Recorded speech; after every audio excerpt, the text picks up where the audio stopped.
মঙ্গলবার সন্ধ্যা নামার আগে যেন সন্ধ্যা নেমে আসে রাজধানীর মহাখালীর করাইল বস্তির বাসিন্দাদের জীবনে। আগুন লেগে তা মুহূর্তেই ছড়িয়ে পড়ে চারপাশে, পুড়ে ছাই হয়ে যায় 1500-র অধিক ঘরবাড়ি। বুধবার ভোরে নিজেদের ঘরের সন্ধানে বস্তিতে আসেন বাসিন্দারা। ধ্বংসস্তূপের মাঝেও খুঁজতে থাকেন প্রয়োজনীয় জিনিসপত্র। পোড়া গন্ধ চারদিকে, বিভীষিকাময় আগুনে পুড়ে ছাই টাকা পয়সা, গহনা, কাপড় সহ সব আসবাবপত্র। সংসারে তো সবকিছুই তাই, কিচ্ছু নিতে পারি না আমরা জান পুঁজি লয়ে পারি শুধু। আমার একটা ছোটখাটো চার দোকান আছে, ফ্রিজ আছে, টিভি আছে, আমি কিছু নিতে পারি নাই।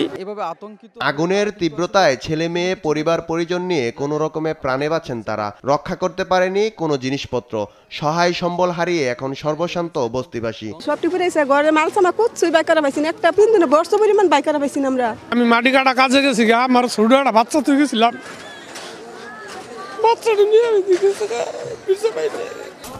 বারবার আগুন লাগে এই বস্তিতে।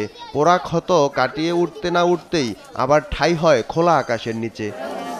এদিকে ঘটনাস্থল পরিদর্শন করে ক্ষতিগ্রস্তদের প্রয়োজনীয় সহায়তার আশ্বাস দিয়েছেন দুর্যোগ ব্যবস্থাপনা অধিদপ্তরের মহাপরিচালক। প্রতিবারের মতো এবারও ওনাদেরকে তালিকা তৈরি করছি, সহযোগিতা করব, আমাদের শুকনা খাবার বা কম্বল, এবং আমরা বিকালে আবার বিভিন্ন সংস্থার সাথে বসবো যে আমরা আর কিভাবে এখানে সহযোগিতা করতে পারি, ওনাদের মধ্যে সচেতনতা বৃদ্ধিতে কাজ করতে পারি। ফেরদৌস রহমান, দেশ টিভি, ঢাকা।